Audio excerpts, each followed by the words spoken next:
All right, y'all. So Mitch McConnell actually took a swipe at Trump. Believe it or not. Here we go. So America will not be made great again. What? McConnell received standing ovation after swipe at Trump. All right, let's go through this here. In a speech at the Ronald Reagan Presidential Library in California on Saturday, outgoing Senate Minority Leader Mitch McConnell served notice that he is not entirely pleased with the return of Trump without mentioning his name. Okay, but this is part of the problem, right? This is part of the problem. They are so scared of him. They're so scared.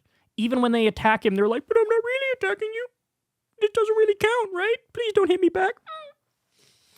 According to a report from Politico, one comment from the senior Republican seemed aimed at the president-elect as he discussed America's military future, telling the audience, within the party Ronald Reagan once led so capably, it is increasingly fashionable to suggest that the sort of global leadership he modeled is no longer America's place. He then added, I should do this in his voice, actually, but let's be absolutely clear, America will not be made great again by those who are content to manage our decline. With Politico's Connor O'Brien and Joe Gould writing, McConnell received an enthusiastic ovation when he concluded speaking. According to the Politico report, though he didn't mention Trump, McConnell's remarks underscored that he could be a foil to the incoming administration on national security issues next year when he leaves leadership. McConnell's speech on defense comes at a time when the president-elect is standing by and watching his nominee for Secretary of Defense, Pete Hegseth, struggle to convince Republican Party senators, including McConnell, to support him despite allegations of public drunkenness and accusations of sexual assault. So, in other words, the argument he was making against Trump is, hey, man, the reason I'm against you is because your rhetoric does not align with saying the U.S. is the world's sole superpower, the U.S. is the world's leader, and you want to do less war. Quote, within the party Ronald Reagan once led so capably, it is increasingly fashionable to suggest that the sort of global leadership he modeled is no longer America's place. But let's be absolutely clear, America will not be made great again by those who are content to manage our decline. So he's saying the reason we're declining is because now we have more non-interventionist rhetoric coming from Trump and coming from MAGA. God, I hate this so much. Look, the problem with Trump is not, oh my God, he's an isolationist, bro. Oh my God, he wants less war, bro. The problem with Trump is half the time he pretends like he doesn't want more war, while his actual record while he was in office was literally the exact opposite. See, this is why I tell people, man, I promise you guys, you really have to do this. The content of the attack on Trump matters, right? The content matters. This content from McConnell is he should be more of a warmonger. He should be more brazenly imperialistic. And he should not only do those things in substance with his actions, but also his rhetoric should match that. That's literally the argument from McConnell. This is the idea of like, the U.S. is retreating from the world and that's a problem. And we don't. No, This is why I tell you guys, when it comes to elected officials, there is no such thing as a moderate Republican. They don't exist. They don't exist. Maybe on a rare occasional issue here or there with like Rand Paul or Thomas Massie, you'll get an occasional okay vote, right?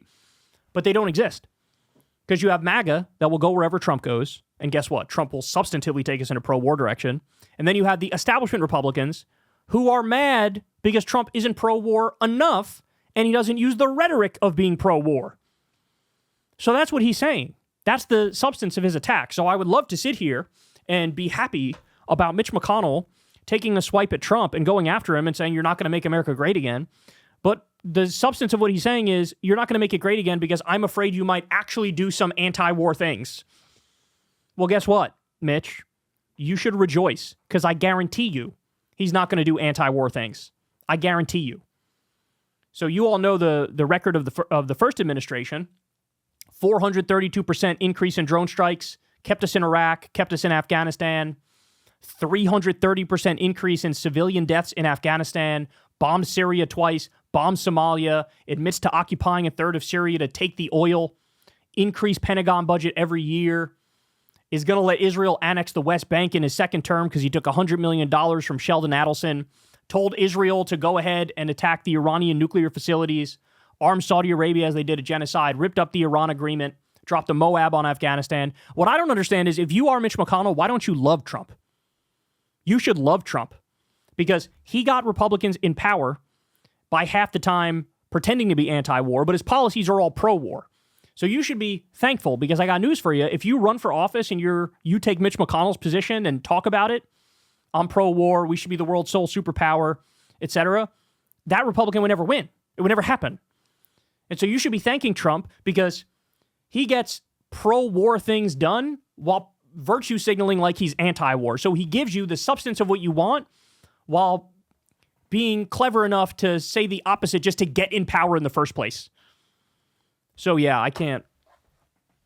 God, this is what I'm saying. This is why, this is also why I was a critic of the Liz Cheney strategy from Kamala. It's like she voted 93% of the time with Donald Trump. Her problem with Trump was not substantive. To the extent it was substantive, it was just, hey, don't do a coup. January 6th is bad. Great. Okay, Liz is right about that.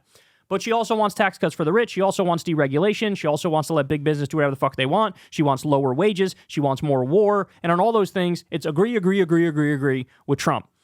Don't campaign against Trump with 93% Trump. And Mitch McConnell here is like, yeah, how dare you say you're against wars? You need to say you're pro-war and do the war. And right now you just do the wars while saying you're against the wars. Oh, I can't stand these people, bro. I really can't. I really can't. He's a fossil of a dying ideology, right? And he's too stupid to realize that in order for your ideology to maintain dominance, you need somebody like Trump to at least pretend to be anti-war so that he can continue your wars, you absolute idiot. Hey, y'all, do me a favor and like and subscribe. It helps out big time in the algorithm. Click the bell as well for notifications when videos drop, and watch that video on screen right now. You know you want to.